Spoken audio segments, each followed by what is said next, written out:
Good morning, Latin America. Buenos dias. Bom dia, Brazil. Here we are at the 6th South Summit, virtual South Summit for the year. And we have an exciting lineup of amazing venture capitalists and a list of amazing startups from Latin America, all over Latin America. So I want to welcome with me Maria Benjumea, the founder and president of Spain Startup. Hello, Maria. Paris, here we are. Here we are with so many friends, because here we are with lots of friends from everywhere, because we all are absolutely passionate with Latin America, with all these incredible ecosystems that we have there, these incredible startups, inversionistas, and corporates, working all together just to develop the ecosystem and making business for everybody. We are really fan of Latin America since the very beginning in Spain Startup and in South Summit. Great, absolutely great. So today I think we have a great party. And I want to say hello to so many friends here in the jury from all the countries, different countries, from LATAM and from everywhere. Yes, and we can't forget our partner in crime, IE Business School. Absolutely, absolutely, because here we are in this incredible war room and with our partner in crime, IE University, and with my partner, because he is just my partner, beside that is ours, like you always know, and Paris de Letras. We are so lucky having him always with us. And you know that what we really want in South Summit is connect everybody from everywhere around the world, just for making business. And this is why we are here with this incredible jury, with these incredible 5 startups that they are going to pitch their project. So thank you to everyone. And here I leave you with Paris, just to make the show starts. Thank you, Maria. So before we get started, I want to do a shout out to the thousands of alumni that we have in Latin America, from Gabriel in Chile, to Jade in Brazil, to Marcela in El Salvador, to Fernando in Mexico, all over the place. Welcome to all the alumni. You are part of our family. But what a better way to talk about this family than my next guest. My next guest is Beatriz Perez Olmos. She's the Regional Director of Latin America at IE University. Beatriz, ¿cómo estás? Muy bien. Can you hear me? Yes, perfectly. Great. Well, thank you so much, Paris, for having me here today, and hello to everyone. I'm really thrilled to be here once again in this virtual format of the South Summit. I know you've been having some industry-based South Summits, and also you had the Middle East and North Africa one a few weeks ago. So I'm really, really happy to see that we're still, you guys are still betting on Latin America and doing a South Summit focused on this region. Because I mean, as many of you guys already know, IE is probably one of the most diverse institutions in the world. However, within that diversity, Latin America is a huge part of our community. I mean, right now, out of the 30 offices IE has around the globe, 8 of them are based in Latin America. In fact, the first IE office ever was actually based in Ecuador. That's where it all started. And from there, IE kept growing and building new offices and having more students from everywhere. So, that's where it all started. And since then, we've managed to build a community of over 6,000 students. We bring to Madrid around 700 students every year to the campus, which I mean, I feel it's amazing. And really, we've been putting a lot of efforts in building relationships and building community also outside of IE within the region. I mean, with different stakeholders, with universities, with foundation companies, and especially with our alumni that Paris was mentioning a little while ago. Because for us, they're I mean, they're amazing, and we really need to keep them engaged. And it is through these alumni that we learn more and more about this region every day. And in fact, it's great to look at them and see where they're all placed and where they're working. And of course, you always find the lawyers that are in the law firm, and the ones that are in working in marketing or in a business or in the public sector.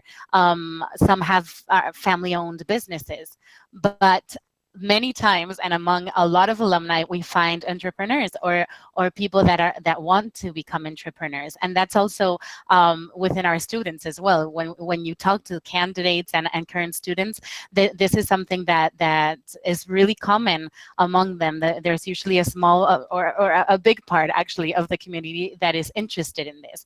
So we're proud to keep contributing and supporting entrepreneurship in the region, especially since entrepreneurship is a huge part of IE, and it always has been a pillar of IE.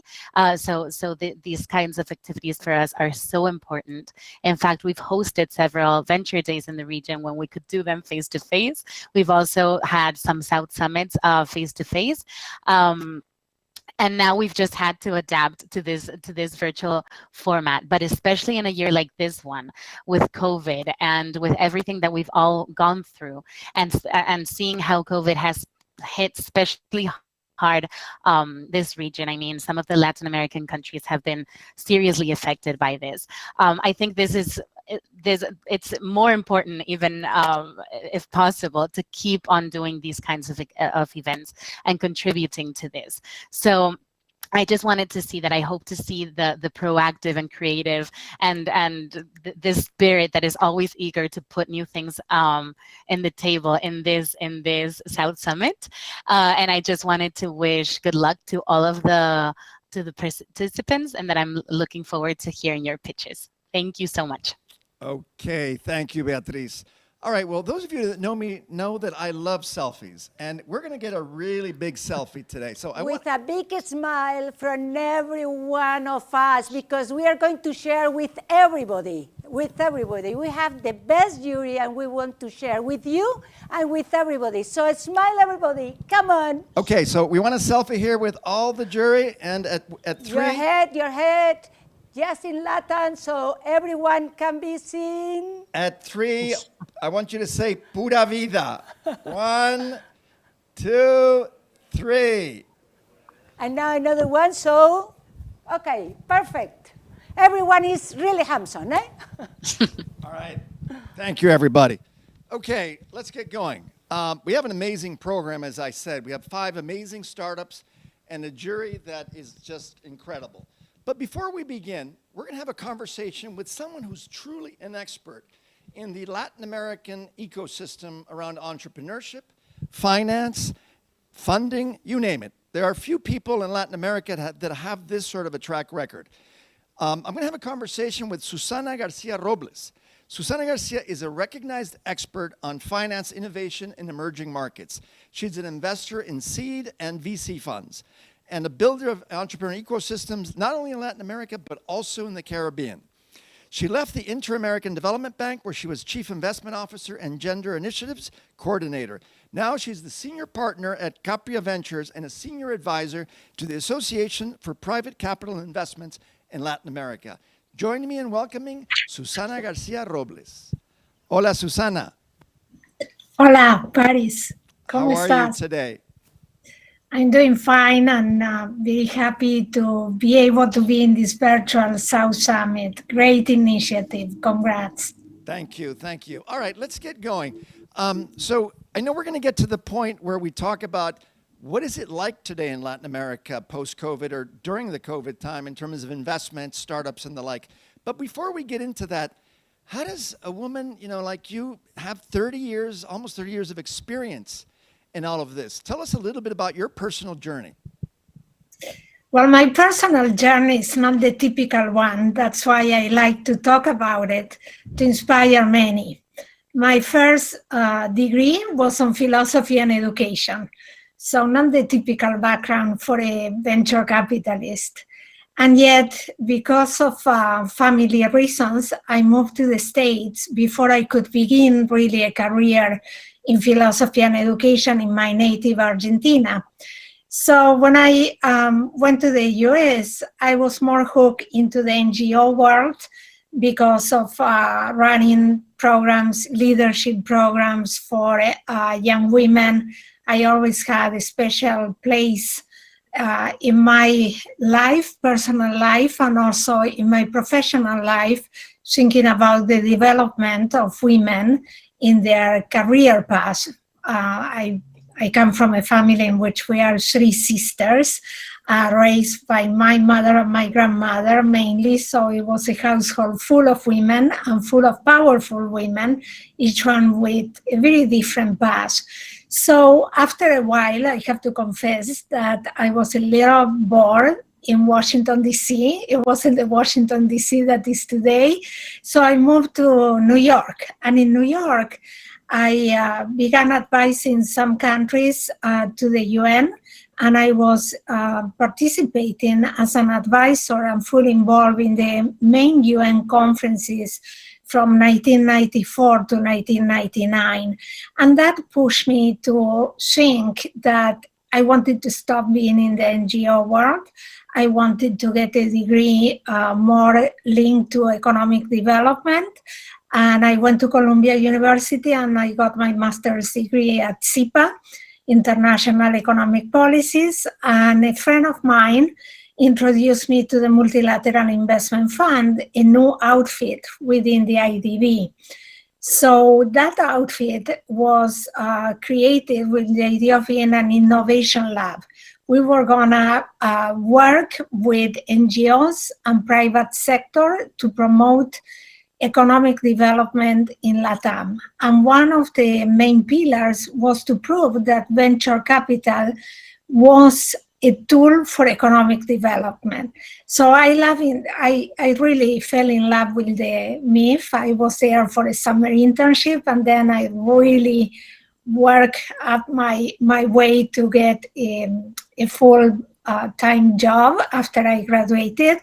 And there it started my roller coaster. Things happen in life, and again, the person who at the time was beginning to do venture capital decided to move to another part of the IDB, and basically he looked at me and said, Susana, go for it. And I have a little bit of a very driven personality, so when somebody tells me go for it, I really go for it. Catch me if you can. So I have to say I had incredible bosses at the time who always believe that you can't be stopped if you have ambition and drive. And if you make a mistake, the only thing they wanted to hear from me is, okay, tell me what you learned from that mistake.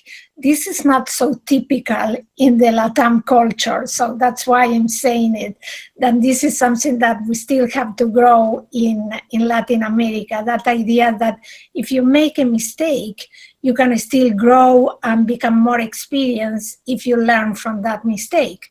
So I began investing. I began to have my first lessons of what not to do, what not to repeat.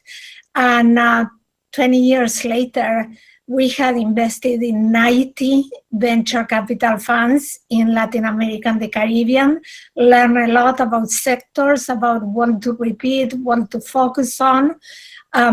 I was at the core of doing the most number of ecosystem programs. This was with the leg of grants, and this is the beauty of the Multilateral Investment Fund today, IDB Lab. You can work with grants and investments. So I was building ecosystems and I was investing. Great. Susana, so an amazing journey that you've come through all these years. Tell us a little bit now, because we don't have a lot of time left, but I'd like to talk a little bit to our audience about how COVID has affected investment in Latin America. Well, this is funny because I feel very proud that I made a bet with nothing to bet on at LATAM, where I'm a senior advisor, and at Capria Ventures, where I'm a senior partner. And I said, you will see how LATAM will excel during the pandemic. And it did, because LATAM is a region accustomed to crisis and volatility. So even though COVID was not very well managed and put a lot of obstacles and challenges, in the end, LAVCA just released the industry report, and we are almost at the same levels of investing and divesting as in 2019. $4.1 billion were put into LATAM venture capital, not private equity, in 488 deals. And there are a lot of very good companies. And for me, the most important thing to highlight is that many times people look at LATAM and think, yeah, but you're a story of just Series A. And during the pandemic, many companies got to Series B, C, D, E, F. We have more unicorns. Amazing. So it's great. Yeah. Well, Susana, thank you so much for finding the time in your busy schedule to be with us today. Amazing insights. And, you know, this is the first time I hear it. And I'm really happy to hear that Latin America is back where it should be and where it was before COVID. So thank you very much. And hope to see you sometime in person in Latin America. Inshallah, hopefully. Inshallah. Tomorrow team. Muchas gracias, Susana. Gracias. Adios. Okay, Adios. let's move along. All right, so now comes the most exciting part of this competition, which is the startups. So let me tell you how this is going to work. We're going to have 5 startups. They're going to be evaluated by our jury. And the criteria we're going to use to evaluate them is innovation, scalability, team, viability, and how investable it is as a startup. So the winners of today's competition will have a fast track to the 100 finalists. Yes, 100 finalists of the Main South Summit in October of 2021, this year. The special jury that we have today is made up of all kinds of investors and corporations from the Latin American region. So let me tell you a few of them. Ricardo Laturneri from AC Ventures, Israel Pons from Angel's Nest, Javier Benavides from BBCS Capital, Esteban Dominguez from Citi Banamex, Diego Cerebriski from Dallas Capital, Diego Tovar from Deloitte, Francisco Garcia from Dukes Capital, Hernan Acuña from Enel, Ciro Acedo from Ferrovial, Ilan Melendez from Lac Chain, Catherine Castillo from Latin Heap, Nikolai Shetken from Matchmake Ventures, Omar Arab from NTCP Ventures, Alejandro Villanueva from Possible Mexico, Juan Estalela from Prosegur, Luis Fernando Sanchez Navarro from Rakuten Capital, Christine Chang from Rally Cap Ventures, Etienne Valdez Astudillo from SACIR, Matthew Pietersk from SoftBank, Consuelo Valverde from SV Latin Capital, Sergio Zafra from Amazon Web Services, and finally, Sergio Mendoza from one of our favorites VCs, Impulsa Colombia. Do you remember, Maria, when we used to go and hang out with Impulsa Colombia? Of course, I remember. Oh, do we miss Colombia or what? I mean, we... Colombia a lot, and I miss Mexico. I miss all the Latin American countries. Argentina is absolutely an incredible region and incredible ecosystems. Yeah. So now we have the startups. Now we begin. So we're going to begin with our first startup. Our first startup is represented by Daniel Cuervo, who's the CEO. It's from Colombia. It's called Carriot, and Carriot provides last-mile deliveries for retailers and e-commerce and CPG as a vertical integration of their B2B SaaS routing technology. Join me in welcoming Daniel Cuervo from Carriot. Hi, I'm Daniel Cuervo, CEO at Carriot, disrupting last-mile deliveries with technology and impact. Pandemics changed the way we access products in LATAM. E-commerce grew 250%, and CPG companies need to deliver to 2.5 million little stores weekly. However, this comes with a lot of problems that affect the balance of the model. Last mile represents 54% of the entire supply chain cost. LATAM has 11 million informal drivers that represent 72% of the entire transportation fleet and that live on daily work. And last mile inefficiencies represent 25% of total world carbon footprint. This is why we have made it our mission at Carrot to make efficient last mile deliveries with the use of our proprietary technology for retailers, e-commerce, and CPG companies. We understand that technology enables efficiencies and creates value for all stakeholders. How? By efficiency, reducing logistic costs by 35% with artificial intelligence and routing algorithms. Simplicity, reducing 57% of back office tasks by automating end user interaction and providing intelligent dashboards. Visibility, with real-time tracking, we increase end user satisfaction by 20%. Collaboration, Driver app enables us to fulfill the demand for last mile services with our gig economy model while offering access to finance, health, and training services. Last mile deliveries is a $100 billion market in LATAM. Our focus industries need the technology we're delivering. However, transportation companies, only 1% has it. This is why Carrot has an enormous opportunity to scale. In a scaling market, we have some competitors, but we differentiate because of our technology that provides us with higher vehicle assignment efficiency with the same fixed cost, higher adaptability to logistics models, and by using emission-free vehicles, we fulfill the sustainability reports of our clients. For the past 3 years, we have been scaling our company and creating the technology to help solve this problem. With the SaaS business model, we have grown 62% year on year, impacting 3,400 drivers and over 60 companies in Colombia and Mexico. In 2021, we will focus in scaling Carrot in LATAM to achieve 1.4 million deliveries. But not only this, by 2023, we want to achieve 4.2 million deliveries in Colombia, Mexico, Brazil, Peru, and the Caribbean, and have $67 million in revenue, maintaining an EBITDA value margin over 25%.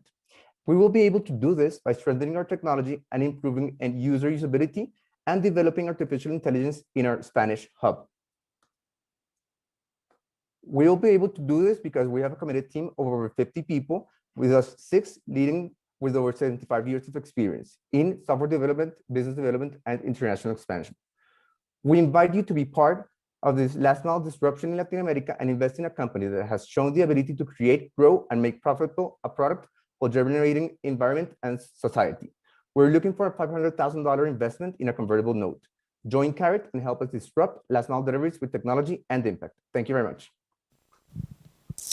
Okay, there you heard it. Questions from the jury? Any questions? All right, Ricardo. Thank you, Daniel. How do you compare to your competitions in terms of pricing? Hi, Ricardo. How are you? Glad to see you again. You know a lot about our competitors because you have invested in one of them. But right now, what we've seen is our technology enables 2 things, which is basically higher efficiency. And by doing higher efficiency, we're able to provide a more compatible fixed cost to our different clients. And this is one of our main triggers in our competitive advantage. All right. Questions here. What do we got? Alejandro Villanueva. Thank you. Congratulations on the traction that you've achieved. I have just a couple of questions. How are you working with small businesses? Seems like those are the ones that really need more help in delivering their product. And why are you thinking in expanding to other markets instead of consolidating a stronger position in the markets where you operate right now and really earning your right to expand internationally? Okay, so Alejandro, great question. And we basically have 3 channels right now. One channel is focused exclusively on outbound B2B sales, which we focus on big companies. Then we have a second channel, which is basically inbound, in which we are launching our new website, and we invite you to see it next week. And therefore, we're automating the engagement of all little users. And this is how we want to focus on them. Apart from that, we're also creating some alliances. For instance, we created an alliance with Cámara de Comercio Bogotá, in which we're helping little retailers try to transform digitally and be able to access to these different types of technology without having to pay for enormous amounts to do it. So I hope that answers your first question. Concerning your second question about expansion, I do believe that there's that doing the international expansion right now is a great effort. However, we started last year with Mexico, and we've seen that Mexico, for instance, provides us with much bigger clients that provides a bigger ticket. And by doing this, we see that we're able to grow, which is our main focus right now, a lot more rapidly, and be able to increase our market share, which is what we're focusing in right now. Thank you. All right, thank you. Okay, Ilan Melendez.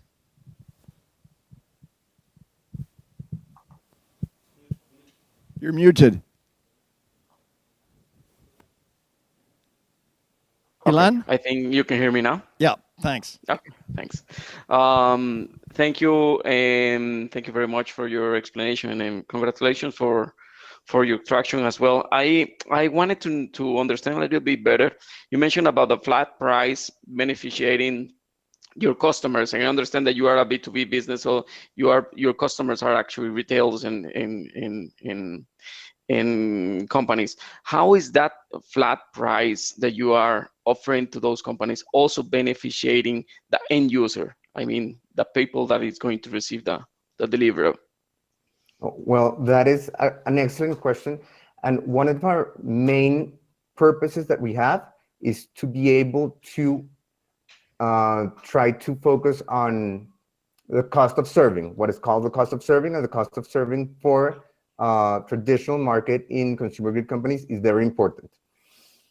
So when you have a fixed price on the delivery and it's very compatible, very competitive, excuse me, you're able to, for consumer good companies that are delivering to the 2.5 little stores that are around Latin America, they're able to decrease the price that they're charging for their products, and therefore create a better sense of buying the product for the little stores. And that's one of our main things that we want to focus on right now. Thank you. Okay, thank you. All right, Juan. Juan Estalela? Yeah. Thank you. Thank you very much, Daniel, for the presentation. My question is more about the fleet itself that you use for delivery. Is it your own fleet? Do you work with partners and sort of have a revenue share model with them, or how does it work? Great question. We're actually focusing on 11 million informal drivers that represent 72% of the entire transportation fleet in Latin America, and that are owned by independent drivers. Basically, Latin America has a dynamic is that there are 11 million people that have bought their vehicle and is their way of providing food to their family.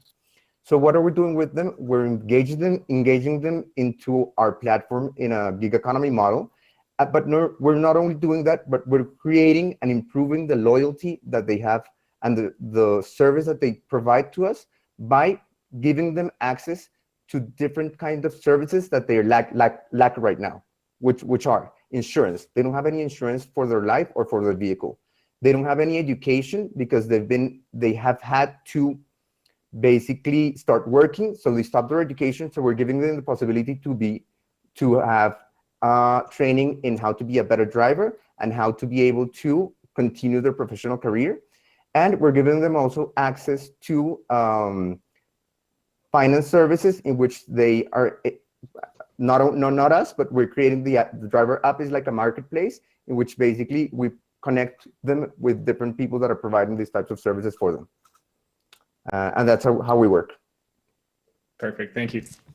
All right, moving right along. We're out of time, so we're going to continue now with the next startup. Okay, this next startup is called BOPI. BOPI transforms lending operations with a scalable and flexible architecture that allows to serve customers and maintain the highest security standards. From the country of Guatemala, the pitcher will be Nicole Calderon, who is the project manager. Join me in welcoming BOPI. BOPI, better predictions, better decisions, better results. How many people in the world are unbanked? 2 billion. Why? Because mostly borrowers don't meet traditional banking requirements. Introducing BOPI, BOPI is a lending-as-a-service platform that offers an end-to-end solution for online lending. With our modular platform, it allows the clients to configure the platform based on your needs, the flexibility to choose the end-to-end process or a combination of modules. We offer 4 different modules, starting with Nova, the origination or onboarding module, Gaia, our credit analysis module, Fera, our electronic file, and Astra, our business intelligence module. Our clients. BOPI is a B2B2C company that serves as the middleman between our clients and the end users.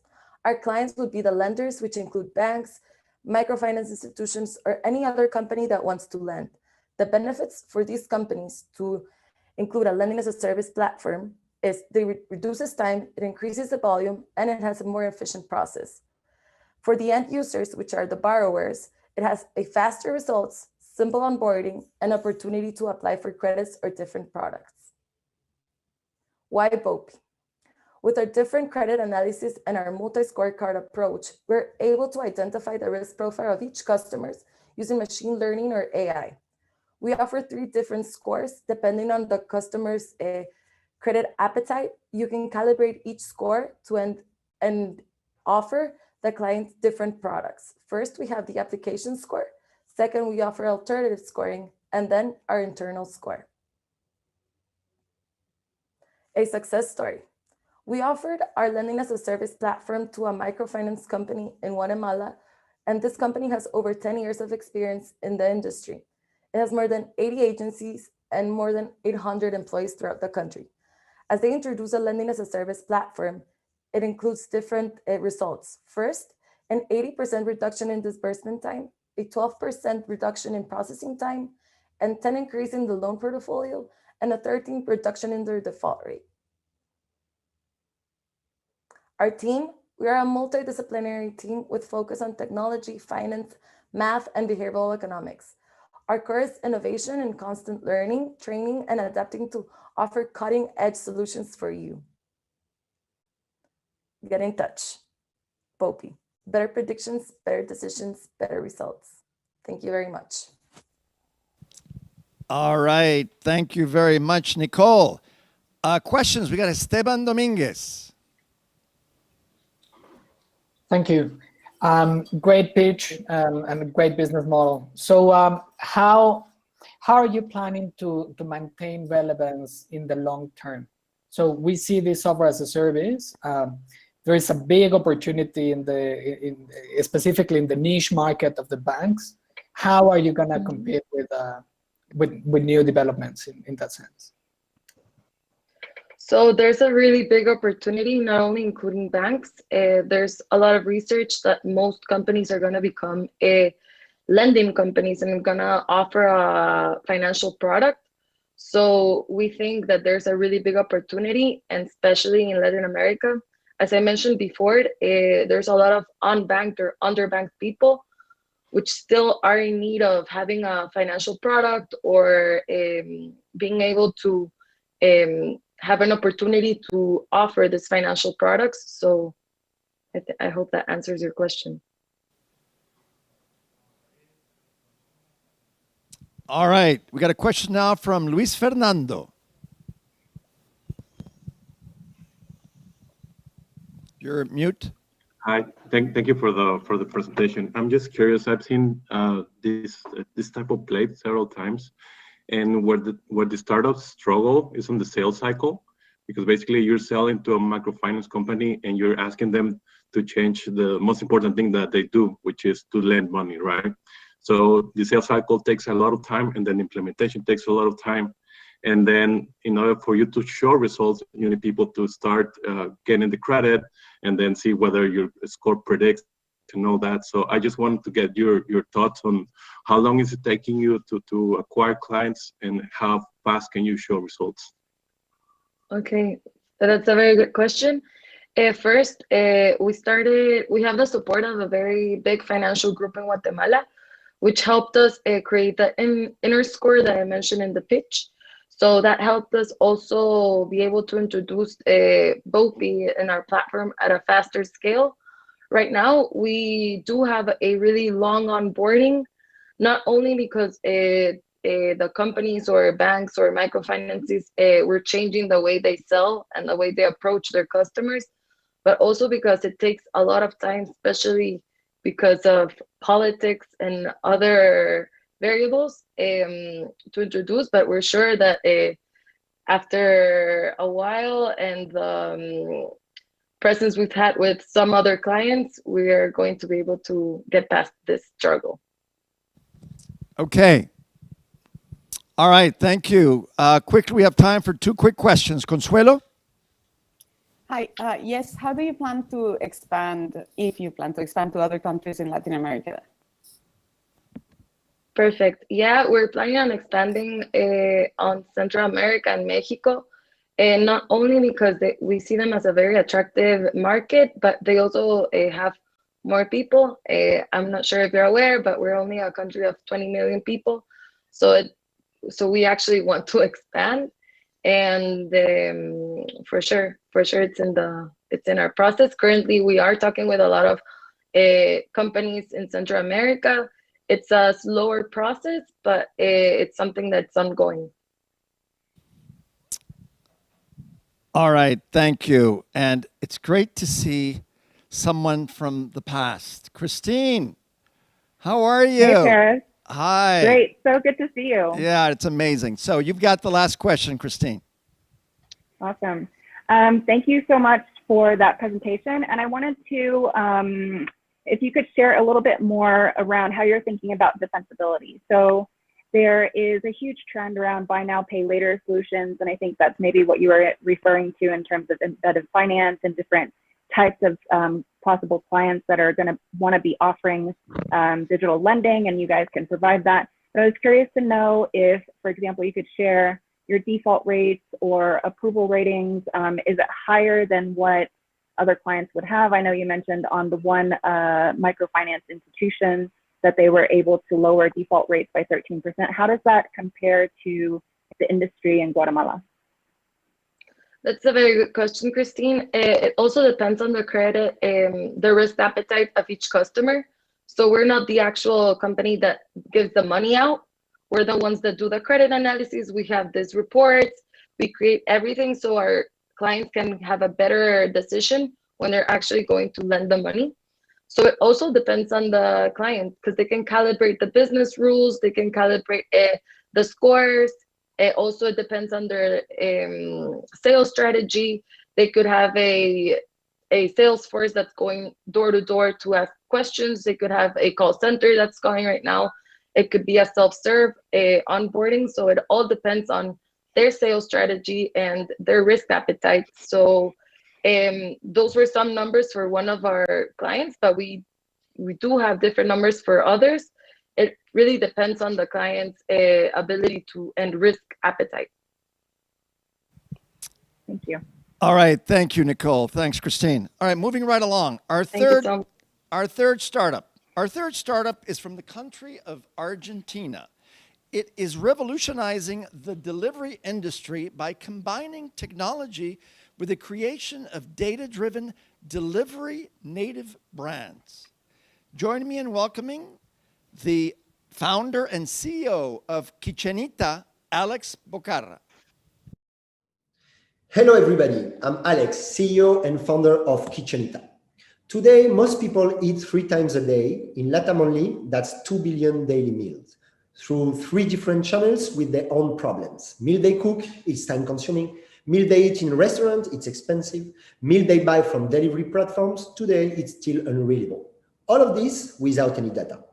At Kitchenita, we fix this problem by building a delivery native food concept portfolio answering tomorrow's food consumption.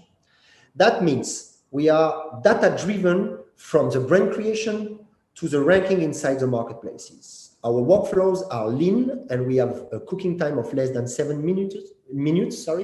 We offer unique food ordering experience from packaging to chopsticks, and we give nutritional data insights to our customer. All of this with an optimized P&L structure, digital-oriented. Our scope is LATAM. How we do that? First, we analyze the demand and the offer of each radio. Once we understand the opportunity gaps, we create a food concept through our food and brand labs. And then we start the soft launch and making A/B testing. For example, if we identify that the neighborhood of Recoleta in Argentina needs a poke brand, then we're going to create a poke brand and decline this concept into 4 different brands. Brand A that will start free shipping. Brand B that will start discount on the product. Brand C that will start different description inside the meals in the marketplace, etc. Our intelligence will track this A/B testing and will allow us to give the best practices in terms of call to action per brand type, per radio, per price point. We sell our food concept in the food delivery marketplace and are developing our own channel.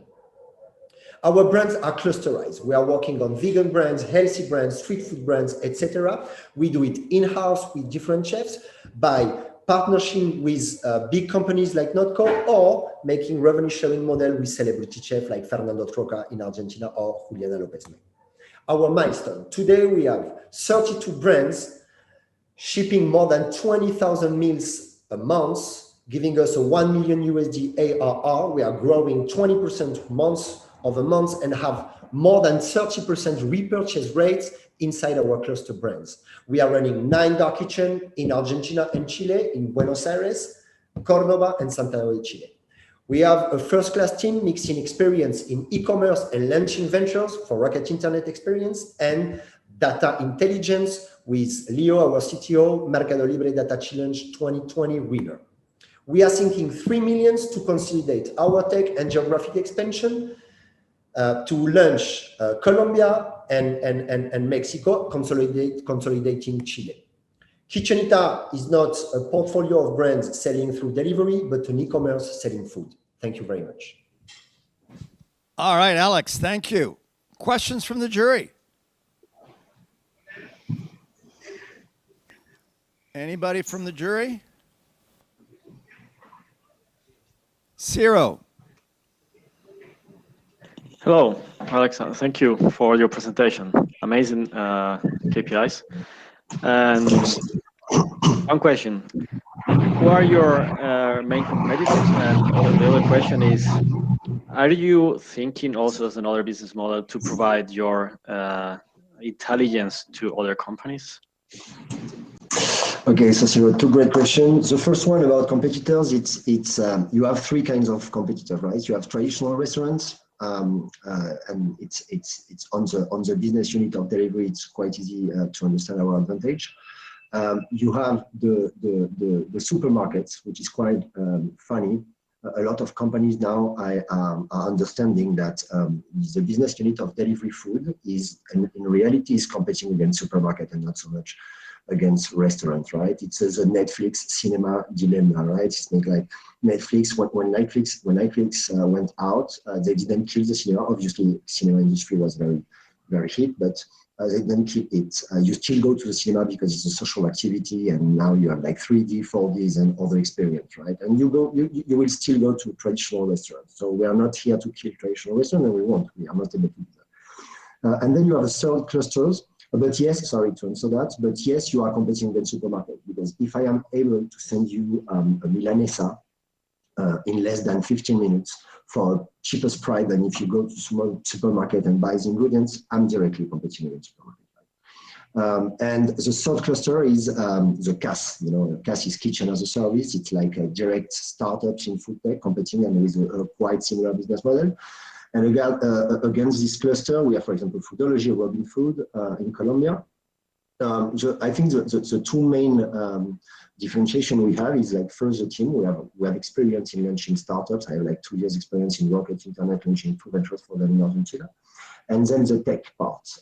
We are launching 32 brands, and in general, these kind of models, they are launching maybe between 6 and 10 brands in 2 years, because they have a very push strategy, right? They building a big brands, and then they try to adapt this brand on the market with a huge cost acquisition customer and a huge repurchase cost. We are doing exactly the opposite strategy. We are not launching brands if we are not 100% sure that it's adapted by the market. That's why we have a process where we soft launch the first brand. It's integrated by KPIs, and in the KPIs, in function if the brand is profit oriented or GMV oriented, in function of that, we will have like a green light, a red light. So green light, we push it with marketing because we already know that the market is accepting the brand. Red light, we kill the brand. Today, killing the brand is like no repetition cost, right? We just change the recipe inside the dark kitchen. And about the second question that I just forgot. Yes, if you are in your roadmap, you see as a provider of your knowledge and technology to other companies. Yeah, great question. So we don't want to be an intelligent SaaS, right? Because we think that it's not a good strategy. It's not a good asset. Like in terms of asset, we want to build 500 portfolio brands from here to 3 years, very data driven. And we want to be able to rank any kind of brands, food brands, inside any marketplace, inside the top 3 of its vertical in less than 3 weeks. Things that we are doing, right? We know that the whole game is being in the first top 3 position inside the sushi vertical or poke vertical, and we are doing it through the call to action A/B testing I just described in the pitch. What we are doing is franchising our brand, and we are developing a new technology called Darwin, analyzing each meter square of any restaurant in a city, allowing them to say, okay, if you stop doing your activity, you put my 3 virtual restaurants and my 4 virtual dark stores, my 4 virtual supermarkets, if you want, then I will optimize each meter square of your store, of your restaurant, and it allows me to scale very much. We already made the proof of concept. We have 5 franchises, restaurants in Buenos Aires, which is our test market. All right, thank you very much. Unfortunately, we're out of time. We need to keep going. Our 4th startup right now. Our 4th startup is called PAMIB. PAMIB is represented by Carlos Alvarez, CEO. It is from Mexico. PAMIB is a monthly subscription that lends baby clothes, letting parents select the size and the season, as well as to return the clothes when the baby outgrows them. And that's probably pretty often, right? So join me in welcoming PAMIB. Hi, my name is Carlos Alvarez, and I'm the co-founder of PAMIB, a rental subscription of baby clothes. You see, we found a really big problem, and parents won't let us lie. Babies grow fast. As a consequence, you need to buy new clothes every 2 to 3 months for your baby, ending up in a big impact for your wallet and the planet. And that's why we do what we do, sustainability. In PAMIB, we believe that today's solutions are made for future generations, so they can have a future. As you know, the fashion industry is one of the most polluting in the world, making baby clothes a big actor because you can't traditionally take advantage of the real lifespan of the clothes. And that's why we developed PAMIB, a digital platform where you can rent baby clothes online. Basically, rent 12 garments for only $30 per month. And when the time is right, you change the size or style of the clothes. But what happens after? The clothes that were used goes through a washing and quality inspection process to be ready for the next baby. We give you sustainability, affordability, and quality, all through renting. And well, you can do the numbers. We will not only help the planet, we will help save more than 80% on money spent to dress your baby, and by still giving him the best. Currently, we're helping moms all over Mexico to dress their babies with PAMIB. But we don't want to stop there. And after making market research, we want to be able to attend a forecast of 64,000 moms in the Mexican market in the first 4 years, and eventually go to all Latin America and North America. We know there are accessible options out there, and also there are quality brands. Proudly, we can deliver both advantages through a circular model.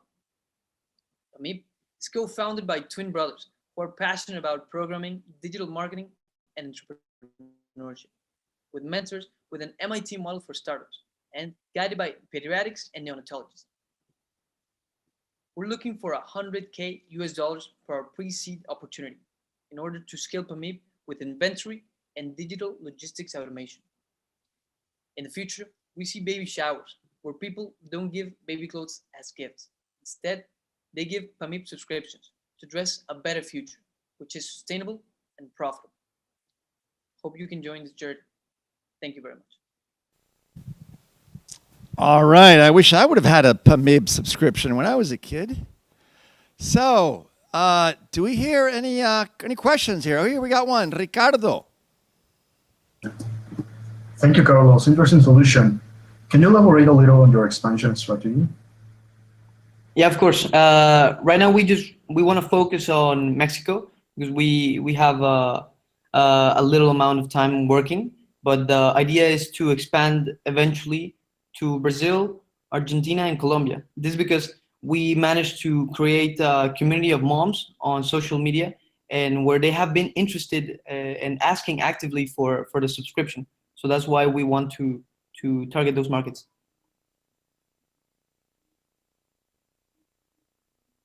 All right. Next, Ilan. Hi, thank you for the presentation. It's wonderful to see a refresher ideas, Pamit. I wanted to learn a little bit more about the current traction that the company has, and what are actually the plans for this year in terms of growing market and the next year. Of course, like in this market, that's why we're raising this pre-seed capital to have more inventory. This is because we want to acquire more clients, but for starters, we need to have the inventory to put into circulation. It takes around 6 to 8 months to the break-even point, but after that, we would be looking to like for next year to expand to another country if it's possible. This is because we to operate, we just need one place to have all the inventory to store it, and we can distribute it all the country. Right now, we're operating with only one storage, and we're operating all Mexico. All right, thank you. Congratulations. Thank you. Alejandro. Thank you. I believe it's a very provocative idea, and always having recurrent sales. It's a very tempting, a very attractive business model. I'm just a little bit concerned about your comparisons with regards to the target market that you're reaching, and assuming that families will spend. I have twin girls, by the way.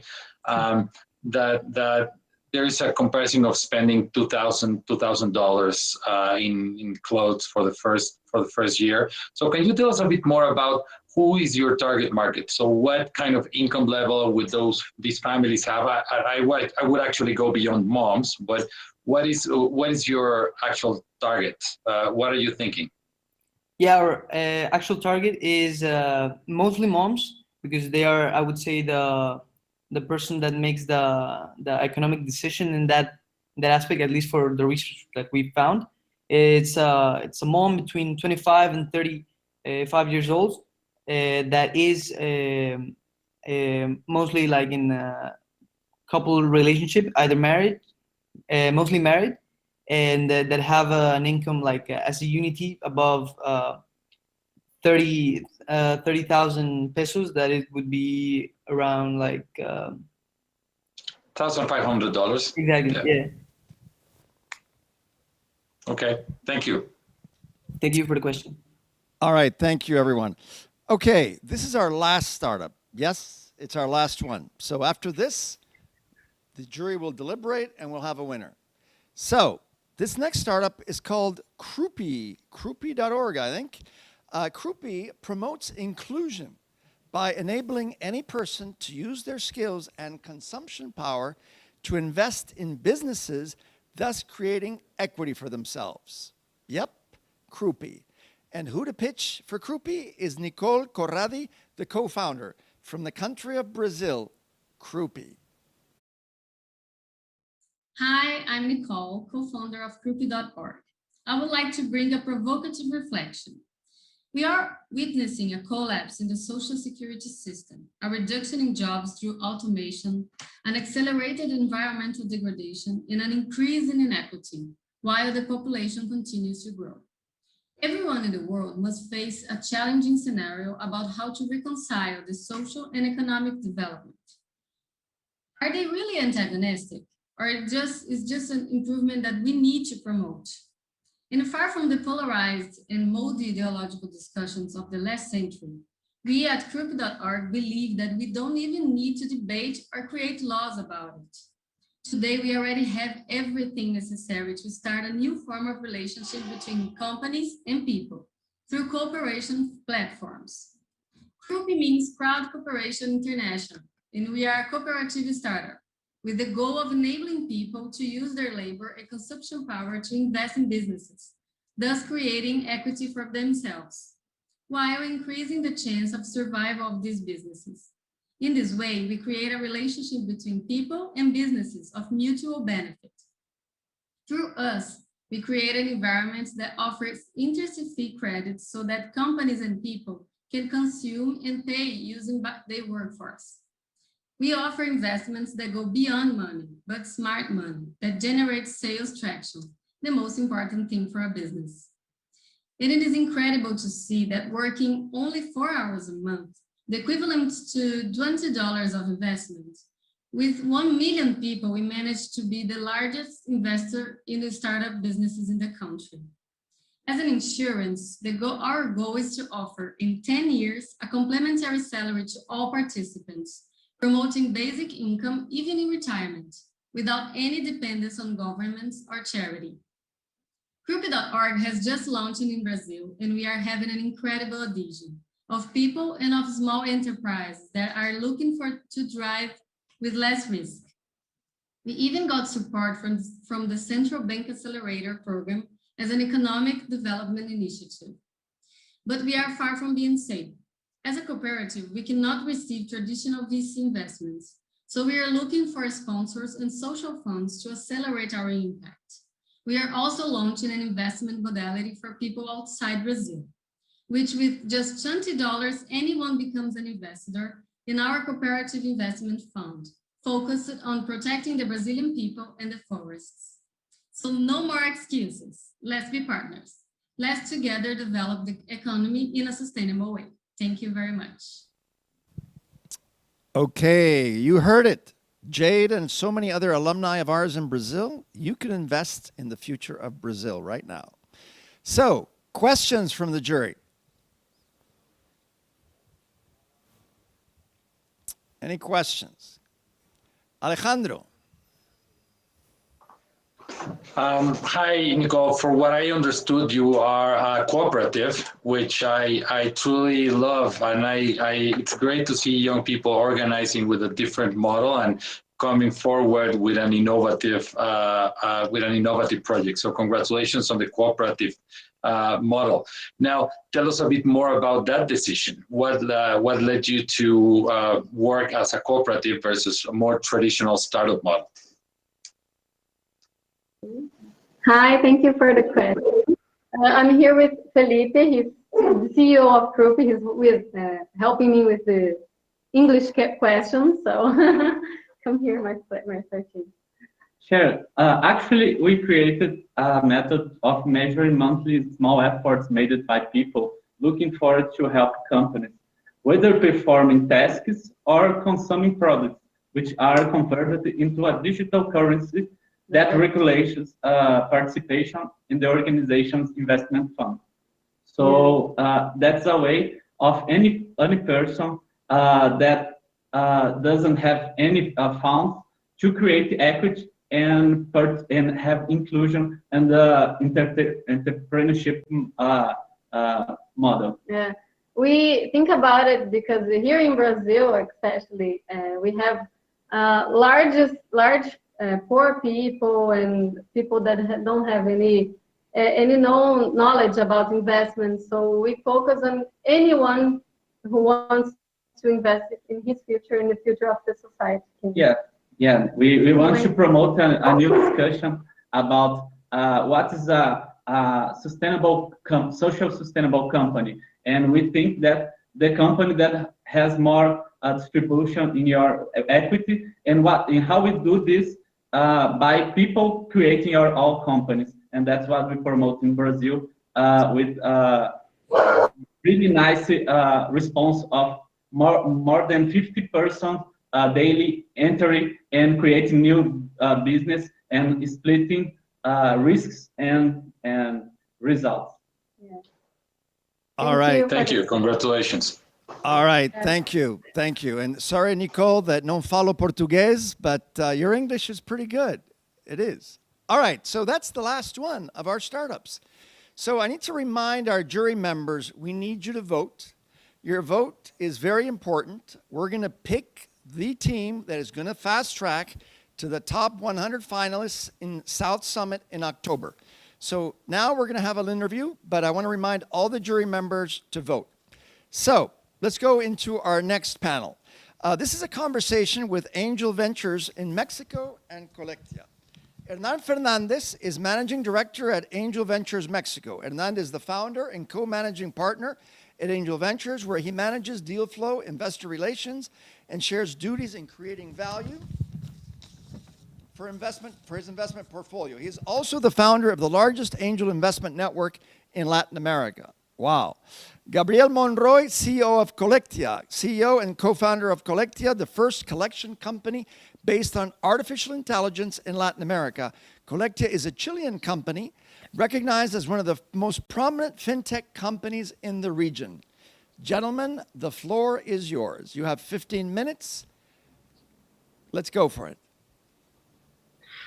Thank you, everybody. It's a pleasure to join you. It's great to see our good friends from South Summit, and wish we could visit Madrid anytime soon. It's one of our certainly of happy places.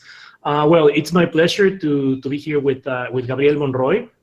You know, we were super lucky to be invited by Gabriel and by his brother Osvaldo to join an amazing startup in Colectia. You know, and obviously, I will first and foremost ask Gabriel to introduce himself, because, you know, they have an amazing story of resilience, of, you know, thinking things truly, of pivoting, even from the native Venezuela to the kind of company that they are today, and the one that I'm sure that they will transform into in a very few years. So please, Gabriel, tell us a little bit more about yourself. Yes, so thank you for the invitation. I'm glad to be here with you. Well, about me, I'm an entrepreneur that have a strong passion for fixing problems using technology. As you told, I was born in Venezuela, and I have moved around Latin America to different countries. So I study software engineer, and since I was young, I always be involved in different types of projects. But now I focus and I spend 100% of my time solving the problem of the debt collection and on Colectia. So that's me. No, thank you, Gabriel. And you know, when we were looking at Colectia, it was mind-boggling to see how big is this problem, and we really did not see many other solutions tackling this problem, right? And personally, I've been, you know, suffering from harassment from credit card collections, that they have like my wrong number or wrong name or whatever, and you're in the middle of the meeting and you get these like voice notes from, you know, I would not call the bank, but actually it's a Spanish bank, and they tell me that my name is supposed to be Jorge Alfredo Perez, and I own all 50,000 pesos, right? It's very stressful. So I had a personal vested interest in making these things in a better, more efficient way, because currently the industry right now is completely broken. So tell us a little bit more about like Colectia. What is the pain point that you guys are solving, and what is the solution that you guys are bringing to the table? Yeah, for sure. Well, Colectia, we are the first debt collection company powered by artificial intelligence in LATAM. So we do the same job as traditional debt collection companies do, which is to recover money for large financial institutions like banks, for example. The difference is that, as you told, the traditional ones use a lot of people, thousands of people calling and repeating the same speech every day. It's incredible how does it work today. In the case of Colectia, we use a lot of technology, algorithms to predict customer behavior, and robots to send the collection notification. So we can recover more money than the traditional ones, but the most important is that we can provide a better customer experience. So I would like to tell you a little more about the history of Colectia. Myself and my co-founder Osvaldo, we are brothers, and we have been working together, I think, for the last 12 years. We are from Venezuela, and we run multiple businesses in our country through the years. But our last experience was really difficult for us because of the economic and political crisis in my country. So trying to keep a business afloat during that time was really hard for us, and the debt collection was our major and our biggest challenge in that moment. So I started to look for different solutions at the market, and I realized that the collection industry hasn't changed in the last 20 years. Nowadays, the collection is, as I told you, mainly based in large call center, people calling, repeating the same thing. Even it doesn't care if you aren't the person. For example, if I call you today and you say, "I'm no Sofia," for example, the next day you're gonna receive the same call. You know, so it's incredible what is happening in this industry. For that reason, we decided to shut down our other businesses and start from scratch a new project with the goal to help the financial institution to improve their collection process, mainly using technology. So with this idea, we were selected by Startup Chile, which is one of the, I think, the biggest public accelerator programs in Latin America. And we moved to Chile to develop the idea.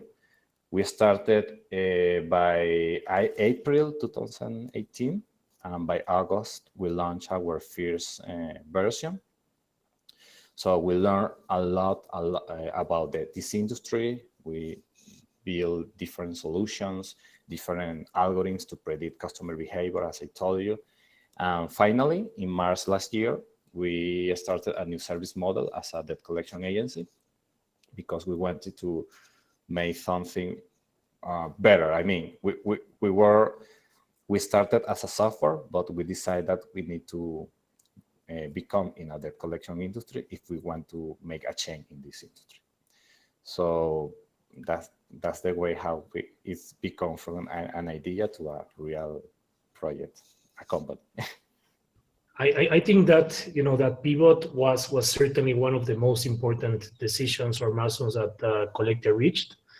I know it's impressive, and obviously I'm not sure if we share this, but we touched base with one of your customers, and he told us that you were at least twice as better than one of your competitors. Yeah, it was kind of like one of these things where when you know that you have something big in your hands, and again, we were very lucky to be leading your round alongside many other great investors like Mountain Nazca and among many others, and we know that some of the big boys are starting to knock on your door, which is exactly what the venture ecosystem is all about. So we're very, very excited to see what's literally cooking at Collectia, and tell us a little bit more in terms of your footprint, right, and kind of some of the products. It started out in Venezuela, then Chile, now in Mexico, but I also recall that you have some operations in Paraguay. I know someone from the audience that, like me, also holds Paraguay dear to her heart, and some other markets, right? Peru as of late. So really, this is a big market in Latin America. I think you mentioned at some point 60 billion pain point, right? Yes. So tell us a little bit more about the footprint and what's in store for Collectia. Yes, for sure. Well, now we have experience in 5 countries: Chile, where we are from, which nowadays represents 90% of our incomes and operation. But we have operation in Colombia, Paraguay, Peru, and Mexico. And we have experience in different clients like financial retail, banks, telcos, fintech. So we have learned that the debt collection industry in LATAM works similarly in all the countries. Of course, it's necessary to make a small change to adapt the process and the technology to each country, but we have prepared our technology to support this. So now I'm very focused on the Mexican market. That's the reason we raised our previous round. And we think that the opportunity is really, really big. As you told, the total market only in LATAM is about $60 billion dollars. So it's really big opportunity, and we want to use our technology and use our efficiency to become a relevant player in the region. So I would like to tell you, for example, some of our results, because I told you that we changed our business model from a SaaS platform to a debt collection and recovery, but I didn't tell you our numbers, and it was incredible because we proved that we can increase the recovery up to 80% while reducing costs up to 90% compared to traditional debt collection agencies. So for us, it was like, crazy because, 1 year ago, we only was a software platform, and now we are making debt collection, operating call centers, and make all the job by ourselves. And now we can prove that we are better than the traditional ones, that they are companies that have more than 30 years experience on the market. So it's incredible what's happening now.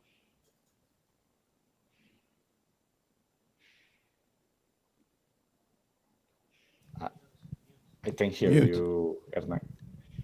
Oh, sorry. I was just mentioning that, it's one of those things that the US would say is like you're growing like at a neck-breaking speed, which I think is like, oh, there goes Collectia. Oh, my neck.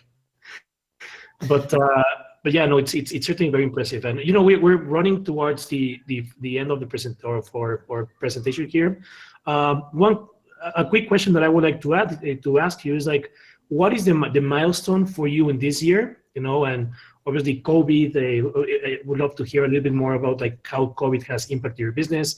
You and I know that it has actually been good to us, but the first one is, what is your milestone for this year? And in your wildest dream, where will Collectia be? Will it be operating in Africa or in Southeast Asia, in the US, an IPO, NASDAQ? Is like, what has been that thing that you probably dreamed one day that where Collectia will take you? Well, so for this year, our biggest challenge is we want to buy a portfolio from financial institution. So it's a market that moves hundreds of millions of dollars every year. And we use our technology to achieve recovery efficiencies on these portfolios. Could be like a new business model, but I think that the opportunity is really big. So that's what we are going to do this year. And we think that if we have if we buy this portfolio, we have more chance of develop new technologies and new features to allow people that is not able to pay their debts. So we can, for example, make new products, and try to offer a new opportunities to these people. So for us, it's really interesting the opportunity that we have if we buy the portfolio from financial institutions. And our dream, we are talking about in a market that only in LATAM is $60 billion. So it's a really big market. So of course, our dream is to be like the first regional debt collection company in LATAM. We want to be like the new bank of the debt collection. We are very happy to hear about that, and would love to support you in your goals. Now, literally, for the last minute, Gabriel, yours is a journey of resilience, of perseverance, of big dreams, of understanding mistakes and how to fix them. Sticking with your brothers, sticking to a core team, showing Venezuela proud. What can you tell, future entrepreneurs that aim to replicate what you guys have built and continue to build? Well, I think that our biggest lesson learned is perseverance. When we're starting to work on Collectia, I remember being asked multiple times, like, hey, Gabriel, what's happening if Collectia fails? What is your plan B? And it was really easy for me think about it because I was living in Chile and it was impossible for me to return back to Venezuela. So my answer was simple. It's like my plan B is that my plan A works, you know? So now that I think about it, having this all or nothing mentality and knowing that you are putting so much at stake definitely change the way that you deal with some problems. So my biggest piece of advice is that if you're going to take something, make sure that the only plan that you have is to build something memorable. Thank you, Gabriel. You know, I think that we're just about out of time. So thank you very much for your participation, and we'll pass it on to the South Summit organization. Thank you very much for your attention, and look forward to hearing more great stories. Thank you, gentlemen. Thank you. Amazing. Thank you. All right. And now we're going to have a conversation with former finalists of South Summit. Marta, join me. Thank you very much, Paris. So happy to join with our former finalists from LATAM. So if you want to introduce our friends here. Okay, let me introduce our friends here. We have Camilo Martinez, who is the CEO and co-founder of Leal. Leal is the largest and fastest growing loyalty network in Colombia and Central America with over 700 participating brands. And our second startup is Simply Route. It's represented by Alvaro Echevarria, who's the co-founder and CEO. Simply Route is the route optimization and logistics intelligence revolution player. They democratize the logistics intelligence to help all delivery and service companies to reduce their logistics costs by up to 30%. So welcome both Camilo and Alvaro. Thank you very much for being here, Camilo, Alvaro. So we just want to know some few questions about how it has been since we met in 2017, in the case of Camilo, in 2016 with Alvaro. How was the evolution of Leal, Camilo, during all these years? What are the news and what happened for all these like 4 or 5 years? Well, hi, everyone. Thank you for having me here. Well, it's been quite a ride. We expanded Leal very rapidly throughout this last years. Obviously, COVID brought a lot of challenges to us, but we're happy to now have been able to execute what we promised that we were going to do. So we're now in 5 other Latin American countries. We are a network of almost 3 million members that are actively using Leal and saving on their day-to-day. And we expanded also our offer. We were only working with brick and mortar merchants. Now we're working with e-commerces, banks, and CPG companies. Wow. Wow, big deal. New customers, new markets, new technologies. And what about Simply Route? Alvaro, what can you tell you over the last evolution from that last years? Yeah, in our case, when we were in South Summit, we were just starting the company. Actually, it was the first year of the company. And the last 5 years, it has been crazy because we are in logistics, and logistics has changed all over Latin America a lot. Last year, we did our Series A. Actually, we raised 3 million. Since then, we started scaling up. We started in Chile, but then we have offices all over Latin America, in Chile, Peru, Argentina, Colombia, Mexico, Brazil, Central America also. We passed from when we were in South Summit, like 20 customers to more than 750 right now, with customers in 21 countries. We working with the biggest retailers, with Walmart, Cencosud, then has been crazy. And actually the pandemic with logistics has been a revolution. Wow, we can see that you came from first steps being a baby startup, and now you're a serious scaling startup. Exactly. Okay. Now let me ask a question now, guys. So, you know, I don't work for South Summit. I'm part of IE, so I can ask this. But essentially, what are the advantages for entrepreneurs out there in terms of, you know, doing events like the South Summit, these competitions? You know, what changes? And maybe you guys can tell us a little bit, what were the effects or the repercussions of doing South Summit afterwards, you know, as you continue to grow? Camilo, you want to start? Yeah, sure. So this event here in Colombia was massive. It was we were able to get to see investors throughout the day, to get to meet other companies that were in the retail business and that we wanted to connect with. And we also had the opportunity to just showcase our business to maybe not millions, but thousands of Colombians that were at the event. So for us, this was a great opportunity because we were able to make like some strong connections. It also brought validation to our business. We were able to talk to very important investors who have been helping us throughout our journey, and also to just lock down deals that we had been working on. So it was just a massive opportunity for us. All right. Thank you, Camilo. Alvaro, what are your thoughts? Yeah, in our case, it's similar. I was new in the startup scene. Actually, in our case, Zebra is my first startup. Then I wasn't really aware of the ecosystem. Then first, start to be part of the ecosystem was a critical thing with South Summit. Also, the exposure.